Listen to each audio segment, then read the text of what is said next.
throughout history, we've always run out of food.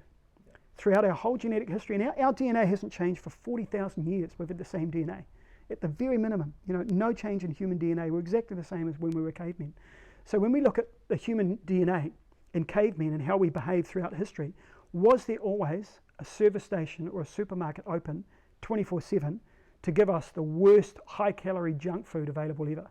No, there wasn't, right? There wasn't there. We'd run out of food. So when we look at every generation in history, all throughout the world, all over planet Earth, there was regular famine. We used to run out of food. Because, Mother Nature would say, you know what?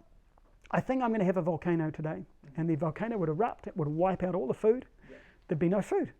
Or Mother Nature might say, I'm going to rain lots for 6 weeks and wipe out all your food. So there'd be no food. So human beings, we've found ourselves, as we've evolved, in environments where there is no food. And so there's only two choices when there's no food. One choice is you die. One choice is you fast. So we've been in that situation a lot, and we've developed this incredible ability to hold on to food for when we fast, when we need to fast. And that's called feast and famine. And that's why we're so good at holding on to weight. We notice the world is in the grips of this massive obesity and overweight epidemic, which is causing a myriad of problems. We know as soon as you start to get body weight around the waist and you start to hold on it there, you raise your risk of breast cancer, of bowel cancer, of heart disease, of type 2 diabetes, of all the causes of death. We know that, right? So the bigger you are, the higher the risk of dying young. And we've got the last few generations now are the biggest generations in history.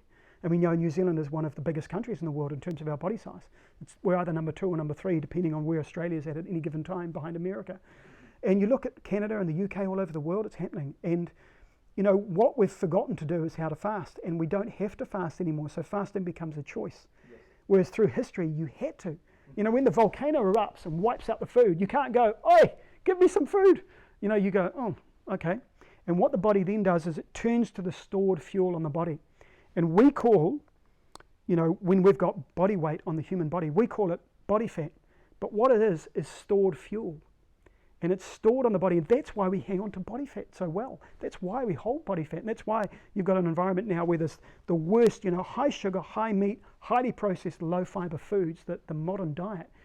We suck onto that, we get addicted to it, and then we hold on to it because the body knows there's fasting coming.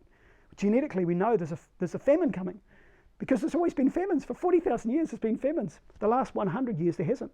But you can imagine when you look at 40,000 years of human beings, the last 100 years, is a tiny little millisecond. Our bodies are exactly the same. They're saying, we know there's a famine coming. We know there's a famine coming. It's a famine. Got to hang on to the weight. Hang on to the food. I eat more food. That's why we will constantly eat and eat and eat and eat and eat, because the body will store it because it's waiting for a famine. So we're built for famine. But now it becomes a choice. So fasting now being a choice is quite different to what it used to be. Oh, we're definitely eating too much. I mean, you look at the longevity cultures, they eat about 1,900 calories a day. And they're out in the field moving and working all day. So that they are literally moving the whole time on 1,900 calories, which is about what the human being needs. We generally get to about the right body size between the ages of about 16 and 20. And that's about your proper size. You should maintain that for the rest of your life. That should be the size. But what happens is the weight creeps on, and every decade we kind of get used to being a few kilos heavier, and then you suddenly realize you're 10 or 20 kilos heavier than where you were at 20, and you look at a photo and you go, who is that skinny person? And actually they weren't skinny, they were just a good size. They were a good, healthy, lean shape, So there's a real adjustment in body size happening as well in the world, our perception of body size. As we all get bigger, we think normal is bigger, which is really interesting because that's just the average size. It's not a healthy size.